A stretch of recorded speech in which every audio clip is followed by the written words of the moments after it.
अस्सलाम वालेकुम। Programme night addition में हम आपको खुशामदीद कहते हैं। नाज़रीन, मुल्क की मखदूश मुआशी सूरत हाल के बावजूद वज़ीर आज़म इमरान खान ने आज कराची के लिए 162 अरब रुपए के खुसूसी पैकेज का ऐलान किया। क्या कर्जों में डूबी मईशत इस काबिल है कि सिर्फ एक शहर को इतना बड़ा पैकेज दे दिया जाए? क्या ये पॉसिबल हो सकता है? प्रोग्राम के पहले हिस्से में इस पर बात होगी। दूसरे हिस्से में बात करेंगे कि हुकूमत आवाम पर एक और महंगाई बम गिराने की तैयारियां कर रही है। रिलीफ से महरूम आवाम कब तक तब्दीली की आस लगाए बैठे रहेंगे? जबकि एक और अहम वफाकी वजीर के खिलाफ नैब ने शिकंजा कस लिया है। वो वफाकी वजीर कौन है, क्या इल्ज़ामात है और इस पर नैब का क्या मौक़िफ़ है? इस पर प्रोग्राम के आखिरी हिस्से में बात होगी। नाज़रीन, कराची के अवाम ने 2018 के आम इंतखाबात में तब्दीली के नाम पर तहरीक इंसाफ को मुंतखब किया। वो अलग बात है कि तहरीक इंसाफ ने बाद में कराची के अवाम के मसाइल की वजह बनने वाली और इंतखाबात में मुस्तरद शुदा जमात MQM के साथ इत्तेहाद किया, लेकिन आज भी कराची के अवाम तब्दीली के लिए इमरान खान की जानिब ही देख रहे हैं। वज़ीर आज़म ने कराची के मसाइल के हल के लिए 162 अरब रुपए के खुसूसी पैकेज का ऐलान किया, जिसके तहत कराची में 18 मनसूबे शुरू किए जाएंगे। सवाल ये है कि गुज़श्ता वफाकी हुकूमत ने भी कराची के लिए 75 अरब रुपए के खुसूसी पैकेजेस का ऐलान किया। सूबाई और वफाकी हुकूमतें भी हर बजट में कराची के लिए खुसूसी पैकेजेस देती ऐलान करती रही हैं, लेकिन इसके बावजूद पाकिस्तान का मुआशी हब कराची, इसके मसाइल हल क्यों नहीं हो पा रहे? कराची के मसाइल के हल के लिए पैसों की ज़रूरत है या फिर बेहतर इंतज़ामी फ़ैसलों की? 11 साल से सिंध में बरसर इक़्तिदार पाकिस्तान पीपल्स पार्टी ने आखिर कराची को नज़रअंदाज क्यों किया? जबकि आज घोटकी में वज़ीर आज़म ने अपोजिशन तनकीद की और बड़े सख्त लहजे पर में एक बार फिर से तनकीद की। उन्होंने कहा क्या, ज़रा सुनिए। मैं आज फिर से पैगाम देना चाहता हूँ, ये जो पहले कहते थे शरीफ बरादरान कहते थे जरदारी करप्ट है, जरदारी और उसके बेटे वो कहते थे वो करप्ट है, आज वो दोनों जमहूरियत बचाने के लिए इकट्ठे होने की कोशिश कर रहे हैं। मैं आज आपको चैलेंज देता हूं कि आप जो मर्जी करना चाहते हैं करें, हमने आपको नहीं छोड़ना। ये कौम आपको माफ नहीं करेगी। आपके पास सिर्फ एक रास्ता है, पैसा वापस करें कौम का। हमारा सवाल ये कि क्या वज़ीर आज़म को ऐसा लहजा ज़ेब देता है? क्या इमरान खान को, वज़ीर आज़म को आज के दिन तक अपोजिशन बेंचेस और हुकूमती बेंचेस का फ़र्क महसूस नहीं हुआ? क्या आज भी वो अपने आप को कंटेनर के ऊपर ही खड़ा हुआ महसूस करते हैं? इस पर भी आज हम ज़रा बात करेंगे। प्रोग्राम में मेरे साथ मेहमान ज़फ़र हिलाली साहब हैं, पाकिस्तान पीपल्स पार्टी के रहनुमा इम्तियाज़ शेख साहब हमें ज्वाइन कर रहे हैं, PTI के रहनुमा उस्मान डार साहब हमारे साथ हैं, MQM पाकिस्तान से कंवर नवीद जमील साहब भी हमारे साथ प्रोग्राम में टेलीफोन लाइन पर मौजूद हैं। सबसे पहले कंवर नवीद जमील साहब से बात कर लेते हैं। बहुत शुक्रिया कंवर साहब। ये बताइएगा, पाकिस्तान पीपल्स पार्टी तो कह रही है कि पता नहीं कब इमरान खान अपने तरक्याती पैकेज पर भी यू टर्न ले लें, क्योंकि उन्हें यू टर्न लेने की आदत है। एक तरफ कराची पैकेज का वो कहते हैं ऐलान करते हैं, दूसरी तरफ सिंध के 120 अरब के फंड्स आपने रोक दिए। आप हमें पैगाम क्या देना चाहते हैं? आप क्या समझते हैं कि पॉसिबल है कि 162 अरब सिर्फ कराची को दे दिया जाए? हमें पता है पिछली हुकूमतें भी ऐलान करती रही हैं। खाकान अब्बासी साहब ने अपने दौरे हुकूमत में 25 अरब के पैकेज का ऐलान किया, लेकिन कहीं लगता हुआ नज़र नहीं आया। साबिक वज़ीर आज़म नवाज शरीफ ने भी इस तरह के पैकेजेस का ऐलान किया, कहीं लगता हुआ नज़र नहीं आया। फ़र्क क्या है उन पैकेजेस में और इन पैकेज में? देखिए, कराची हर साल वफाकी हुकूमत को 3000 अरब रुपए देता है, जिससे पाकिस्तान का बजट बनता है, जिससे पूरा पाकिस्तान के तमाम इदारे चलते हैं। तो कराची का इससे कहीं ज्यादा हक है और हम वज़ीर आज़म को अप्रिशिएट करेंगे कि पहले दिन से अगर हम इमरान खान साहब की कोलिशन है तो इसी वजह से कोलिशन है कि उन्होंने हमेशा कराची का जिक्र पॉजिटिव अंदाज में किया, हमदर्दी से किया कि कराची के साथ नाइंसाफियां हुई है, और हम इस बात पर मुकम्मल हमें यकीन है कि इमरान खान साहब अपने वादे को फुलफिल करेंगे। इसलिए कि एक तो उन्होंने अनाउंस किया है, कल हमारी उससे पहले इमरान खान साहब से मीटिंग थी, उन्होंने पहले हमें ऑन बोर्ड लिया और उन्होंने ये बात कही कि ये हम कर रहे हैं अपने फाइनेंशियल उसको करते हुए, लेकिन आप इसे आखिरी नहीं समझिएगा। इसलिए है कि कराची पूरे पाकिस्तान का वो है, इकोनॉमिकल हब है, और इंशाल्लाह कराची के मसाइल को हम करने ठीक हो गया। बात ये है कि आपने बात की, उन्होंने वादे किए, वादे तो दूसरी हुकूमतें भी करती थी ना। पिछले दौर में नून लीग ने भी बड़े इस तरह के पैकेजेस के ऐलान किए, खाकान अब्बासी साहब ने किया। सवाल वही कि लगता हुआ कहीं नजर नहीं आया, इन पैकेजेस को दिया नहीं जाता, खास तौर पर ऐसी सिचुएशन में जब मुल्क कर्जों में डूबा हुआ है। 162 अरब कैसे निकलेंगे? ठीक है, परवेज मुशर्रफ साहब ने कराची से वादा किया, कराची को पैसा दिया। नवाज शरीफ साहब का आखिरी रिजीम जिसमें खाकान अब्बासी साहब थे, उन्होंने वादा किया, जो ग्रीन लाइन है उनके वक्त में स्टार्ट हो गई थी। और हम कोई वो नहीं है और हमें कोई वजह नहीं है कि हम इमरान खान साहब की बात पर यकीन ना करें। उनकी बॉडी लैंग्वेज, उनका बात करने का अंदाज बताता है कि वो कमिटेड हैं और इंशाअल्लाह वो कराची को, कराची के लोगों को, कराची आवाम को मायूस नहीं करेंगे। और इमरान खान साहब का, पीटीआई का, खुद का भी कराची में बहुत बड़ा मैंडेट है। सही, ठीक है, बहुत शुक्रिया कंवर नवीद जमील साहब। आप उस्मान साहब, मेरा आपसे भी यही सवाल है। एक तरफ प्राइम मिनिस्टर साहब कहते हैं कि कर्जों में डूबी हुई है मुल्क की मईशत, इस वक्त जो इस साल जो आपकी टैक्स कलेक्शन है वो भी, उसमें भी हुकूमत जो है वो अपना हदफ पूरा नहीं कर सकी है। तो ऐसे में 162 अरब रुपए का सिर्फ कराची को पैकेज देना, ये कितना प्रैक्टिकल है? देखिए शाजिया, इस बात में तो कोई दोराय नहीं है कि कराची पाकिस्तान का मुआशी हब है, लेकिन ये बड़ी बदकिस्मती रही कि पीपल्स पार्टी जो गुज़श्ता 10 सालों से जिसकी हुकूमत है उस सूबे में, उनकी तमाम तर तवज्जो इंटीरियर सिंध पे रही है। उन्होंने कोशिश की कि हम किसी तरह से इंटीरियर सिंध में अपना बैंक वोट जो है उसे इंटैक्ट कर सकें। जो भी उन्होंने कोई खातर खा मंसूबे किए हैं पिछले 10 साल में पीपल्स पार्टी में, वो इंटीरियर सिंध की तरफ ही हुए। कराची में को उन्होंने बुरी तरह नज़रअंदाज किया। हमारा मानना है कि लास्ट इलेक्शन में जो 2018 में हुआ है, कराची के लोगों ने पाकिस्तान तरीके इंसाफ को जो मैंडेट दिया है, तो मेरे लीडर और वज़ीर आज़म इमरान खान पे जिस एतमाद का उन्होंने इजहार किया है, हमारा आज अपना स्टेक मौजूद है अपने बैंक वोट की शक्ल में कराची में। तो इसलिए हमें तो कुछ ना कुछ करना ही है वहाँ, ताकि कराची के लोगों ने जो एतमाद किया है उस पर हम पूरा उतर सकें। 162 अरब कहां से निकलेंगे? ये तो एक साल क्या, ये 5 सालों में भी नहीं निकलेंगे। कैसे देंगे 162 अरब? माशाल्लाह मुख्तलिफ देखिए आप देख ही रही हैं माशाल्लाह, इमरान खान साहब ने जो इंटरनेशनल दौरे किए हैं, मुख्तलिफ पैकेजेस मिल रहे हैं, उसके बाद फॉरेन डायरेक्ट इन्वेस्टमेंट आ रही है और फंड्स का एज सच उस तरह से इशू नज़र नहीं आ रहा। लेकिन जिस तरह माजी में PMLN ने आपके सामने ही है 600-700 अरब रुपए का जो PSDP था, उसमें से किस तरह वो मोटरवेज और सड़कें और पुल और ब्रिजेस कर रहे थे। इस पैकेज में भी बुनियादी तौर पे देखिए, थर में भी उन्होंने जो बात की है पानी के हवाले से की है, पानी, साफ पानी के मंसूबे की बात की है, यूनिवर्सिटी की बात की है। डायरेक्ट ऐसे मंसूबे होंगे जिसका जो डायरेक्ट फायदा वो आम आदमी की जिंदगी के साथ अटैच है। वज़ारत उज़्मा का ओहदा संभालने के बाद कराची का जब पहला दौरा किया ना, तो आपको भी याद होगा, हम सबको याद होगा, नहीं याद है तो मैं याद कराती हूँ। उन्होंने कहा था कि मैं सिंध हुकूमत को, सूबाई हुकूमत को मोहलत देता हूँ कि 3 महीने के अंदर अंदर अपना जो कचरा ये साफ़ कर लें, नहीं तो वफाकी हुकूमत इंटरवीन करके कचरा जो है ना साफ़ करेगी। उसका क्या हुआ, क्या किया? देखिए उसमें अब ये जो सारी परफॉर्मेंस थी, जो जिस भी वेस्ट मैनेजमेंट की आप बात कर रही हैं या सफाई की आप बात कर रही हैं, एक बात जो मैं कौम के सामने रखना चाहता हूँ, ये समझने की ज़रूरत है कि NFC अवार्ड के बाद जो भी इन्होंने एक 18वीं तरमीम की आड़ में फ़ंड्स के ऊपर इन्होंने एक यलगार की और मरकज़ को मकरूज़ कर दिया, जो अरबों रुपए सालाना सिंध गवर्नमेंट लेके जाती है वफाक से, अगर वो ईमानदारी के साथ, दयानतदारी के साथ, नेक नीति के साथ कराची के ऊपर भी लगाए जाते, पिछले 10 सालों से जैसे मैं कह रहा हूँ इनकी हुकूमत थी, तो आज कराची का नक्शा मुख्तलिफ होना था, आज कराची के हालात 3 महीने बाद फिर इंटरवीन कर लेते ना, आदमी की जिंदगी में इफेक्ट है। तो विफाक फिर 3 महीने बाद इंटरवीन करके वहां का कचरा तो साफ करवाता।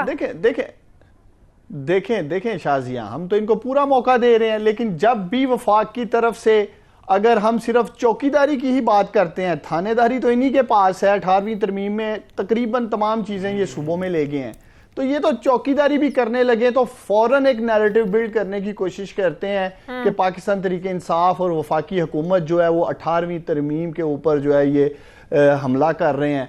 और ये एक ऐसा बयानिया है जिसकी आड़ में मैं समझता हूं कि ज्यादती हुई है तलीम में, सेहत में, बिलखसूस जिस डेवोल्यूशन ऑफ पावर की हम बात कर रहे थे, अगर कराची के मेयर को जो एक मैं समझता हूं कि 18वीं तरमीम की रूह थी ये डेवोल्यूशन ऑफ पावर की, इसको निचली सतह तक लेके जाना है, अगर ये MQM के मेयर को फुल पावर्स देते जो कि 18वीं तरमीम में थी, तो आज शायद वो परफॉर्म करते, कराची के हालात पंजाब में तो पहले अपने सूबे में तो पावर्स दे ले बल्दियाती निजाम को, वहां तो आप लोग देखें मैं जरा केपी में हुआ, ठीक है, केपी में इख्तियारात दिए, निजाम साहब अब केपी में अब हम बल्दियाती निजाम ला रहे हैं। अभी पंजाब में किसकी इंशाअल्लाह ताला पंजाब के लोगों को मैं यकीन दिलाता हूं बड़ा जबरदस्त बल्दियाती निजाम आ रहा है। सारे फंड्स जो हैं वो यूनियन काउंसिल की सतह पर काउंसलर्स को और यूसी चेयरमैन को दिए जाएंगे।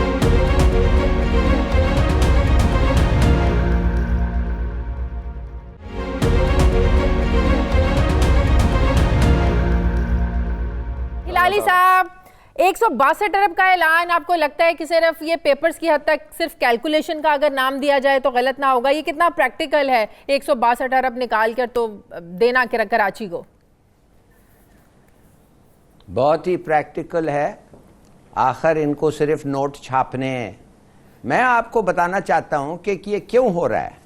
ये इसलिए हो रहा है कि 14 MNAs PTI के कराची से आते हैं, 30 MPAs PTI के कराची से आते हैं।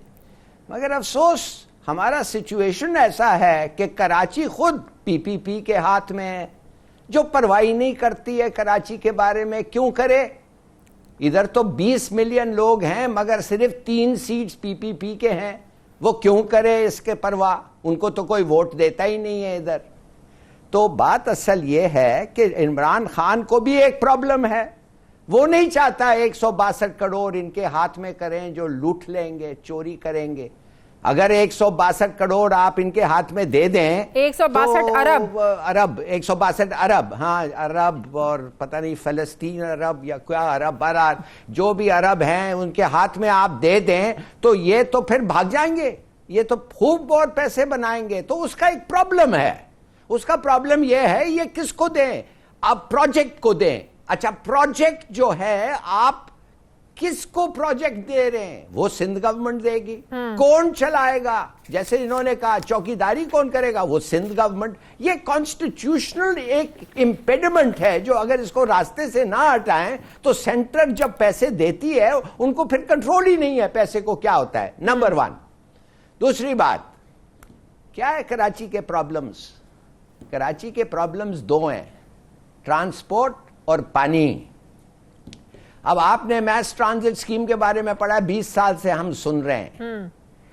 प्रॉब्लम यह है ट्रांसपोर्ट का, बड़ा सीधा साधा है। मैंने बड़े लोगों को पूछा है, मैंने छोटे बिजनेसमैन को पूछा है। मैंने कहा यार खुदा के लिए ये एक सड़क जाता है शाहराह फैसल, उधर से लेफ्ट जाता है, उधर तक तुम लोग 20-30 बसेस लेके लोगों को उस पर सवार होने दो, अच्छे बसेस हो। मैंने कहा मैं 25 मुल्कों में रह चुका हूं, मुझे कभी उम्र में मैंने ऐसे बसेस, इतने बुरे बसेस, गंदे बसेस नहीं, लोग धक्के खाते हैं, गिरते हैं, ये वो। तो कहने लगा जी मैं तो 20 बस लेने के लिए तैयार हूं मगर एक गारंटी मुझे दे दें कि मेरे बस नहीं जलेंगे। मैंने कहा क्या मतलब? कहता है मेरे बस जला देंगे।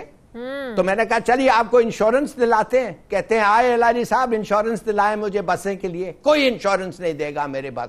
तो आप चाहते हैं कि मैं इन्वेस्ट करूं बसेस में जो वो जला देंगे और मुझे पैसे नहीं वापस मिलेंगे? लेकिन अब तो हालात वैसे नहीं है ना, ये हूं, अब तो हालात कंट्रोल है ना हिलाली है। There is a mafia. नहीं तो क्यों नहीं आ रहे हैं? क्यों नहीं आ रहे हैं लोग? इट्स अ माफिया यार, इट्स अ माफिया, अभी भी माफिया है। इम्तियाज शेख साहब हमारे साथ हैं, पीपल्स पार्टी के रहनुमा साहब। पीपल्स पार्टी को क्यों लग रहा है कि ये इम्प्लीमेंट नहीं हो सकता, ये नहीं दे सकते? क्योंकि आप लोग ये भी एतराज कर रहे हैं ना कि 120 अरब का हमारा फंड रोक रहे हैं। आप ये पैकेज का ऐलान करके हमें क्या मैसेज दे रहे हैं? देखिए जी, सबसे पहले तो मैं ये कहूँ कि एक तो ये बहुत बड़ी ज़्यादती की बात है कि सूबाई हुकूमत को एतमाद में लिए बग़ैर, वज़ीर आला को एतमाद में लिए बग़ैर, सिंध हुकूमत को एतमाद में लिए बग़ैर ये कोई प्रोजेक्ट ला के करते हैं। क्या लाहौर में इस तरह कभी हुआ है या कोयटा में कभी इन्होंने इस तरह किया है या पेशावर में फेडरल गवर्नमेंट ने इस तरह किया है कि मतलब उनको एतमाद में न लें आप करें? इसीलिए तो ये जब नवाज शरीफ साहब इस तरह के ऐलानात करते थे या खाकान अब्बासी करते थे तो सिंध हुकूमत को एतमाद में लेते थे? बिल्कुल लेते थे जनाब, बिल्कुल लेते थे और उसके बगैर हो भी नहीं सकते, मैं आपको बता दूं। और दूसरी बात ये, पाकिस्तान की मुआशी हालत ऐसी है कि मतलब पहले उन्होंने 50 अरब का कहा कि हम गवर्नर के थ्रू करेंगे। तो एक तो कॉन्स्टिट्यूशनली वो कर नहीं सकते, गवर्नर एक कॉन्स्टिट्यूशनल पोस्ट है, उनका कोई ज़्यादा इख्तियार नहीं है कि एडमिनिस्ट्रेशन में आए। फिर इलेक्शन क्यों करवाते हैं, फिर असेंबलियाँ क्यों आती हैं, फिर वज़ीर आला क्यों बनते हैं? और नंबर 2, पाकिस्तान की इस वक्त पोजीशन नहीं है कि 162 अरब रुपए ले आए। अल्लाह करे ले आए, हम तो खुश होंगे कि ये मतलब ले आए, सिंध में पैसे ले आए। हम तो मतलब कभी नहीं करेंगे, हमने तो उनको ऑफर भी की थी कि जी हम आपके साथ हर ताउन करने को तैयार हैं, लेकिन मतलब ये आए और वजीर आला को बताएं भी ना, मिले भी ना, ये कोई तरीका तो हुकूमतों का नहीं हो सकता। ये मतलब फिर आप देखेंगे कि ये आगे चल के मसले मसाइल का शिकार होंगे ये प्रोजेक्ट। हमारी नीयत यही है कि हम खुद बनाएं, चलें, ठीक करें, हम इनके साथ करें, लेकिन मतलब ये वजीर आजम से एक्सपेक्टेड नहीं होता कभी भी कि वो आके तो नून लीग के दौर में जो ऐलानात हुए उनमें से कितने पैसे मिले? उनमें से कुछ बिल्कुल लगे? नहीं मिले, उनमें भी अच्छा, कम नहीं मिले। मिले। प्रोजेक्ट तो प्रोजेक्ट कम हुए ना, उनमें भी थोड़े बहुत पैसे आए। ग्रीन लाइन वगैरह जो है उन्हीं के प्रोजेक्ट्स हैं, उन्हीं के ज़माने में शुरू हुए। सिंध गवर्नमेंट का भी उसमें शेयर था, हम लोगों ने अपना शेयर देने को तैयार। लेकिन अभी मसला ये है कि जब हमारे NFC अवार्ड में 120 अरब रुपए बनते हैं उनकी तरफ, वो ही नहीं दे सकते तो ये 162 अरब रुपए कराची को कहाँ से देंगे? इन्होंने मतलब मुख्तलिफ जगहों पे जाके ऐलानात कर रहे हैं, कभी गवादर में ऐलान कर रहे हैं, कभी किधर ऐलान कर रहे हैं, कभी किधर। इतने पैसे हैं सही हमारे पास कि मतलब वो दे सकें। इसीलिए हम कहते हैं कि ये सिर्फ ऐसी मतलब बातें हैं और इनमें कोई हकीकत सच्चाई नहीं है। और दूसरी बात ये आईनी तौर पे कॉन्स्टिट्यूशनल तौर पे ये इस तरह की चीज कर नहीं सकेंगे, क्योंकि मतलब इस तरह तो फिर मतलब कल जाके कोई कोयटा में कोई प्रोजेक्ट शुरू कर दे, फिर तो मतलब गवर्नमेंटों में तसादुम होगा, जो कि आइन के मुनाफी है, आइन की रूह के मुनाफी है और जो जमहूरियत के रूह। लेकिन अगर विफाक विफाक किसी सूबे के लिए, किसी शहर के लिए हेल्प कर रहा है उसको अच्छा बनाने के लिए, तो आप लोगों को तो खुश होना चाहिए ना? हम तो खुश होंगे जी, हम खुश होंगे, लेकिन मैकेनिज्म इस तरह का है। मैं मतलब इन प्रोजेक्टों की मुखालफत नहीं कर रहा, मैं तो अच्छा, मतलब देखें मेरा ताल्लुक आप वहाँ के मामलात को बेहतर तौर पर समझते हैं। मुझे एक सवाल का जवाब दे दें, वो शहर जो पूरे मुल्क को 70% रेवेन्यू देता है, उसको वाकई पैसों की जरूरत है या अच्छे इंतजामी फैसलों की जरूरत है? दोनों चीज़ों की ज़रूरत है जी। अच्छे इंतजामी फैसले बहुत ज़रूरी हैं, उसके बगैर कोई डेवलपमेंट नहीं हो सकती, कोई बेहतर काम नहीं हो सकता। गवर्नेंस के बगैर, गुड गवर्नेंस के बगैर वो नहीं हो सकता। नंबर 2, और पैसों के बगैर तो क्या हो सकता है? पैसों के बगैर गुड गवर्नेंस हो और पैसे ना हो तो भी बेकार है, और पैसे हो और गुड गवर्नेंस ना हो तो वो लगेंगे नहीं।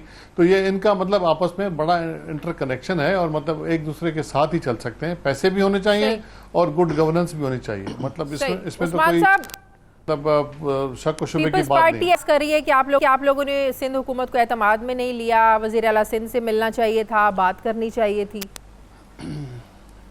देखें, वज़ीर आला सिंध को असूली तौर पे प्राइम मिनिस्टर से मिलना चाहिए था, और जिस तरह इन्फॉर्म तो आप लोगों को करना था, उनको तो नहीं, इल्हाम तो नहीं होना था, इन्फॉर्म तो आप लोगों को था। हाल है कि मुझे तो लग रहा है सिंध के बच्चे को पता था कि प्राइम मिनिस्टर आ रहे हैं, नहीं पता था तो क्या करने आ रहे हैं ये भी पता था। इसकी बुनियादी वजह है, देखिए शाजिया, देखिए समझने की जरूरत है। मैं एक पैगाम देना चाह रहा हूं आपके प्रोग्राम की वसातत से वजीर आला मुराद अली शाह साहब को। देखिए, सिंध के लोगों ने पीपल्स पार्टी को, या मुराद अली शाह साहब आज चीफ मिनिस्टर हैं, तो वो इसलिए हैं कि सिंध के हालात बेहतर हों, आम आदमी के ऊपर जो भी इन्होंने वहाँ पैकेज बनाए हैं या जो भी इनका बजट है वो डेवलपमेंट बजट लगे और आम आदमी की ज़िंदगी में कुछ तब्दीली आए। लेकिन मुराद अली शाह साहब जो हैं वो लगे हैं अपनी लीडरशिप की करप्शन बचाने के लिए, और उन्हीं की करप्शन के मुकदमात की वजह से जो इनका मानना है कि जी गवर्नमेंट शायद इनके मुकदमात जो नैब के अंदर मनी लॉन्ड्रिंग और करप्शन के चल रहे हैं तो शायद गवर्नमेंट है, उस कॉन्टेक्स्ट में उन्होंने ये बाकायदा समझ लें बाइकआउट किया है। मैं समझता हूँ उन्हें इस बात की फिक्र होनी चाहिए मुराद अली शाह साहब को कि सिंध में आम आदमी की जिंदगी नीचे जा रही है और आसफ अली जरदारी साहब के असासे ऊपर जा रहे हैं। 4 अप्रैल को उनका भी केस लग चुका है, जो न्यूयॉर्क में उनके अपार्टमेंट सामने आए हैं, पार्किंग लॉट आई है, बहुत कुछ सामने आ चुका है।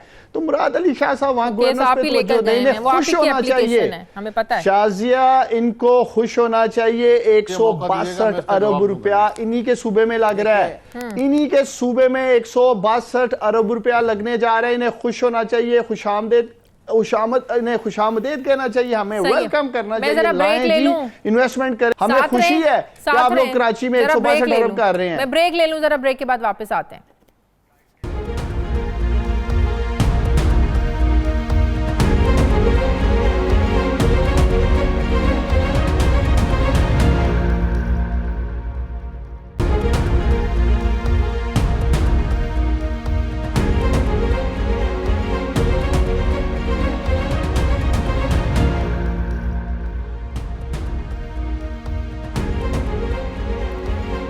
ब्रेक के बाद खुश आमदीद। इससे पहले कि मैं प्रोग्राम के अगले टॉपिक की तरफ आगे बढ़ूँ, इम्तियाज़ शेख साहब उस्मान डार साहब की बातों का जवाब देना चाह रहे थे। बिल्कुल थोड़ा सा टाइम है, मुझे अपने प्रोग्राम के अगले हिस्से की तरफ बढ़ना है। इम्तियाज़ साहब जवाब दीजिए प्लीज़। देखिए जी, उन्होंने कहा कि जी वज़ीर आला को पता होना चाहिए कि प्राइम मिनिस्टर इधर हैं।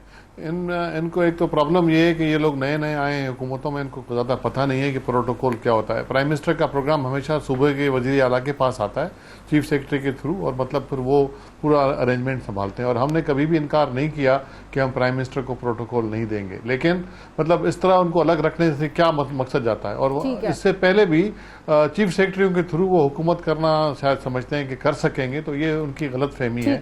इस तरह होगा नहीं, ये जमहूरी हुकूमत है, जमहूरी अमल है।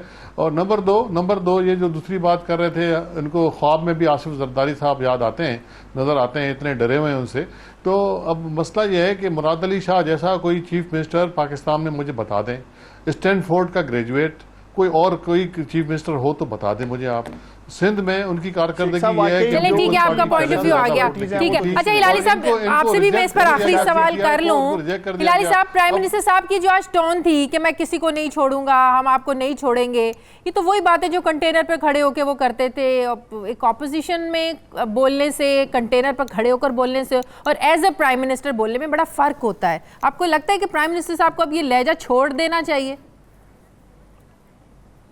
अच्छा, एक लिहाज से आपने बिल्कुल सही बात किया, एक लिहाज से कि प्राइम मिनिस्टर को शायद अब ऐसी बातें नहीं करना चाहिए। मगर मैं आपसे ये कहना चाहता हूं कि प्राइम मिनिस्टर साहब कुछ और भी कहा। आपका ये जो ट्वीट था, ये जो सेगमेंट था, इसमें दो लफ्ज़ जो वो कह रहे थे उनके तकरीर में, उन्होंने कहा कि अगर वो पैसे वापस कर दें फिर मैं उसको छोड़ देंगे, फिर हम उनसे हमारा कोई उनका ग्रीवेंस नहीं है, कहने की उनको हम छोड़ देंगे, वो रिप्रीव मिल जाएगा, वो जा सकते हैं। मैं सिर्फ ये पूछना चाहता हूं, क्या हम पैसों के पीछे एक क्राइम को भूल सकते हैं?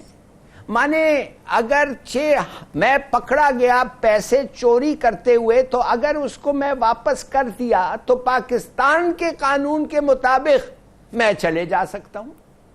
ये किसी और मुल्क में आपने कभी सुना है कि you have committed a crime and you are let go? एक दूसरी बात रिगार्डिंग मुराद अली शाह साहब, इम्तियाज साहब, मैं आपसे इज्जत करता हूं, I think you have a point. साथ साथ मैं आपको याद दिलाना चाहता हूं कि नवाज शरीफ साहब जब चीफ मिनिस्टर पंजाब थे तो वो जानबूझ के, हालांकि उनको पता था कि बेनजीर भुट्टो प्राइम मिनिस्टर आ रही थी, उन्होंने एयरपोर्ट नहीं गए।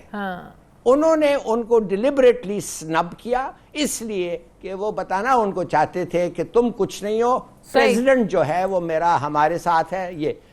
ये जो कॉन्स्टिट्यूशनल प्रॉब्लम है पाकिस्तान के इस वक्त के कॉन्स्टिट्यूशन में, इसको फिक्स करना चाहिए। बिल्कुल सही, प्रेसिडेंट होना चाहिए, प्रोटोकॉल होना चाहिए कि प्राइम मिनिस्टर रैंक्स हाई और चीफ मिनिस्टर लाजमी, अगर उसे नफरत भी कहे, he must go to receive him. बिल्कुल सही। प्रोग्राम में आगे बढ़ा शेख साहब, बहुत शुक्रिया आपका। नाज़रीन, गुज़श्ता 7 माह से तहरीक इंसाफ इक़्तिदार में है। ये इक़्तिदार तहरीक इंसाफ को 5 साल की मजबूत मौसर अपोजिशन और आवाम का एतमाद हासिल करने के बाद मिला है, लेकिन हुकूमती नाक़दीन की ये राय है कि तहरीक इंसाफ खुद को अपोजिशन के मूड से निकाल नहीं पा रही है और अपनी नाकाम मौशी पॉलिसियों का जवाब देने की बजाय अभी भी सारा मलबा गुज़श्ता हुकूमतों पर ही गिराया जा रहा है। स्टेट बैंक के मुताबिक शरह सूद 10% से बढ़ चुकी है। पिछले 4 सालों में इतनी महंगाई कभी नहीं हुई जितनी अब हो रही है, जबकि कल ओगरा ने पेट्रोलियम मसनूआत मजीद 11 रुपए महंगा करने की सिफारिश भी की है। अगर ये सिफारिश मंजूर कर ली जाती है तो अंदाजा लगा लीजिए कि महंगाई का किस किस्म का तूफान हम पे और आप पे टूटने वाला है, जिससे गरीब आदमी जो है मजीद पिसकर रह जाएगा। सवाल यह है कि तहरीक इंसाफ ने रिलीफ के नाम पर अभी तक आवाम को दिया ही क्या है? आवाम कब तक तब्दीली के नाम पर महंगाई को बर्दाश्त करेगी? बिजली की कीमतों में 28%, गैस की कीमतों में 150% तक इजाफा हो चुका है, जबकि मजीद इजाफे के लिए समरी भी भेज दी गई है। क्या ये महंगाई बम जो है ये IMF के पास जाने का नतीजा है? हुकूमत की मौशी पॉलिसियों के मुस्बत असरात कब आखिर आना शुरू होंगे, या गुज़श्ता हुकूमतों की तरह आवाम को बस लॉलीपॉप ही दिया जा रहा है रिलीफ के नाम पर?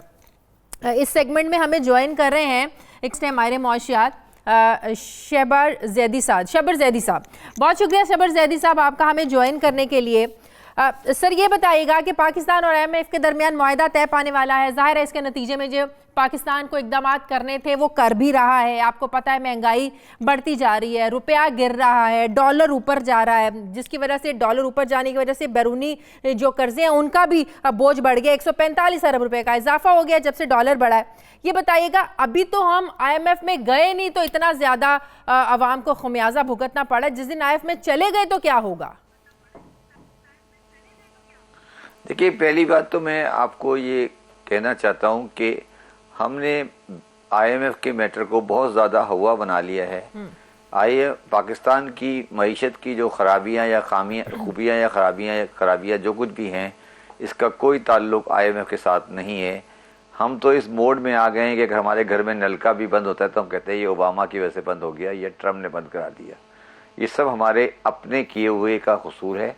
और इसमें मैं अब दोबारा रीइटरेट करूंगा, इन पॉलिसीज़ में कोई ताल्लुक IMF का नहीं है और ना आइंदा दिनों में होगा। तो फिर ऐसी क्या कंडीशन थी जिन पर अभी तक डिबेट चल रही है, बहस चल रही है? अभी तम IMF के प्रोग्राम को ये सिर्फ आपके टीवी प्रोग्रामों की हद तक चल रही है। IMF का सिर्फ हमें एक 6.5 या 6 बिलियन रुपीस का एक लोन आएगा। और कंडीशनलिटी की जो बात आप कर रही हैं, वो कंडीशनलिटीज़ जो हैं, जितनी भी वो बातें कर रहे हैं, वो हर समझदार मईशत दान करेगा। जो आपने दूसरी बात की है महंगाई की या महंगाई के तूफान की, इसका मैं फिर दोबारा आपको रिट्रेट कर रहा हूँ, इसका कोई ताल्लुक IMF के साथ नहीं है। ये पाकिस्तान की माशी बहरान है जो पाकिस्तान ने पिछले 30 साल से मुस्तकिल चल रहा है। और अब बहरान उस शक्ल में आ गया है जो हमारे कंट्रोल में नहीं है। हाँ, ये बात मैं आपकी ज़रूर एग्री करूँगा कि मुझे 7 माह की गवर्नमेंट में कोई ऐसा इनकलाबी इक़दाम नज़र नहीं आया जो हमारी मईशत को सही रुख पर डाल सके। इसके लिए मगर मैं एक बात कहूँगा कि हमारा बुनियादी जो 30 जून 2018 को PTI गवर्नमेंट से पहले वाला जो हमारा हम इसको अकाउंटिंग में बोलते हैं बैलेंस शीट, पाकिस्तान की बैलेंस शीट जो 30 जून 18 को थी, वो माशी एतबार से बदतरीन बैलेंस शीट थी। आप मेरे साथ 1 घंटे का प्रोग्राम कर लें और जिसको मर्जी बिठाना है मेरे साथ बिठा दें, मैं साबित कर सकता हूँ कि इससे ख़राब पॉलिसी 1992 से लेकर 2018 तक पाकिस्तान की मईशत को जिस तरह तबाह किया गया है, उसका नतीजा आज हम भुगत रहे हैं। हाँ, ये ज़रूर बात है कि जो गवर्नमेंट का एक्शन प्लान है उसको सही करने का, उसकी स्पीड वो नहीं है जो हम एक्सपेक्ट कर रहे थे।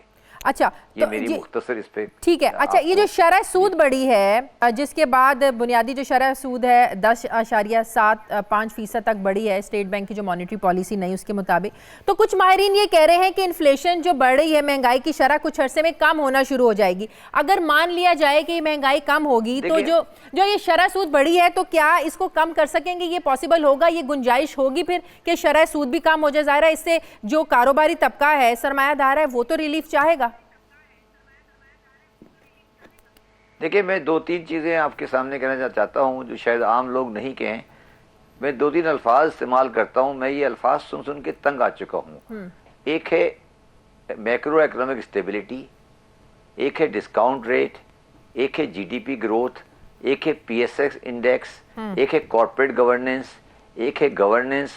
ये अल्फाज पाकिस्तान की आम आदमी के लिए कोई मायने नहीं रखते और ना इन अल्फाज का कोई मतलब समझ आता है। डिस्काउंट रेट, ये चीज़ें मैडम ये क्लास के रूम के लिए बहुत अच्छी लगती हैं और ये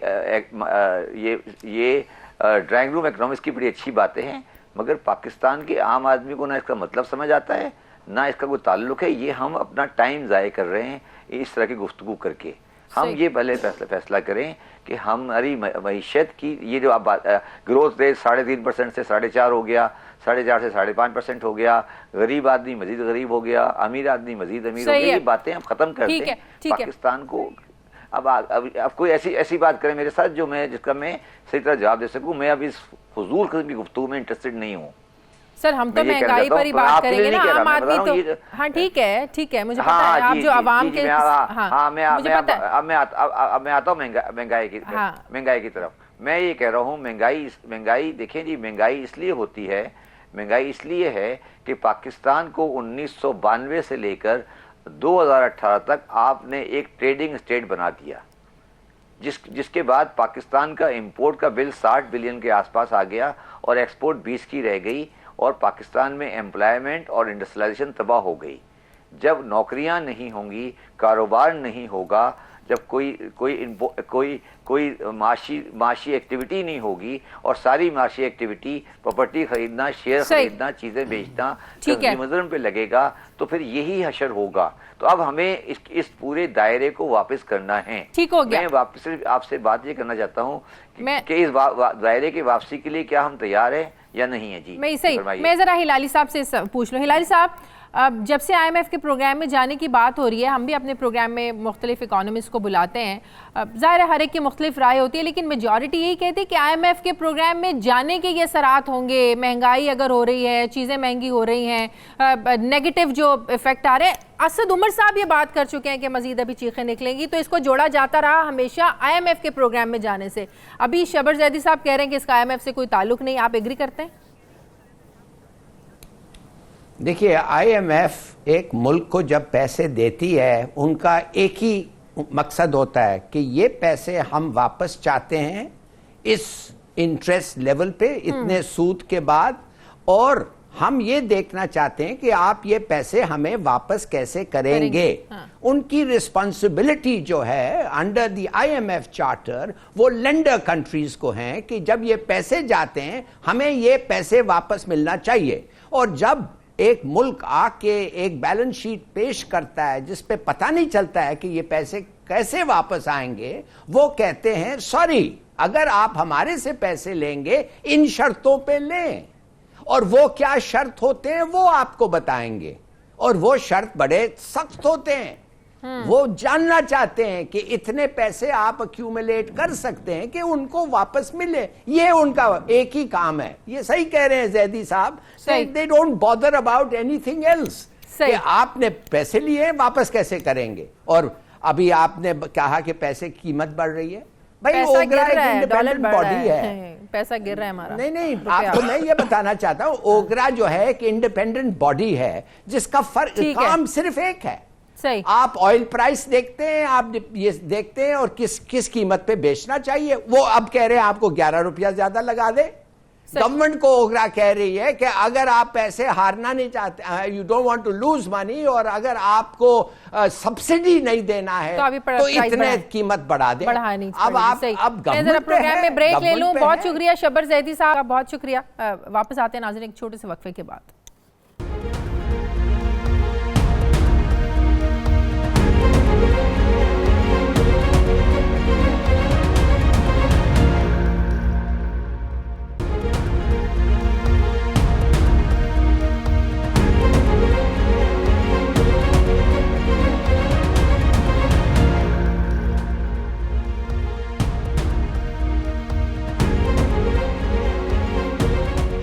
ब्रेक के बाद खुशामदीद नाज़रीन। इस वक्त वफाकी काबीना में 44 अफराद शामिल हैं, जिनमें से 16 अफराद ऐसे हैं जो कि परवेज़ मुशर्रफ की काबीना का हिस्सा रह चुके हैं। इनमें से एक वफाकी वज़ीर ऐसे भी हैं जो कि परवेज़ मुशर्रफ के दौर में भी वज़ीर थे, नून लीग के दौर में भी इक़्तिदार में रहे और अब तहरीक इंसाफ के दौर में भी वज़ीर हैं। उस शख्सियत का नाम है खुसरो बख्तियार साहब, जो कि हर इंतखाबात में जनूबी पंजाब का नारा लगाते हैं, नई पार्टी में शामिल हो जाते हैं, इक़्तिदार के मज़े लूटते हैं। ख़बर यह है कि नायब हुकाम ने वफाकी वज़ीर मनसूबाबंदी खुसरो बख्तियार और उनके छोटे भाई पंजाब के वज़ीर ख़जाना हैं जो हाशिम जवां बख्श साहब, उनकी करप्शन के नाकाबिल तरदीद सबूत हासिल किए। सवाल यह है कि क्या नायब खुसरो बख्तियार और उनके भाई को गिरफ्तार करेगी? ये सवाल उठाए जा रहे हैं, जैसे कि शहबाज शरीफ को किया, फवाद हसन फवाद को किया, अलीम खान और दीगर को गिरफ्तार किया, क्योंकि तासुर ये पाया जाता है कि वफाकी वज़रा पर नायब हाथ डालते हुए सुस्त पड़ जाती है।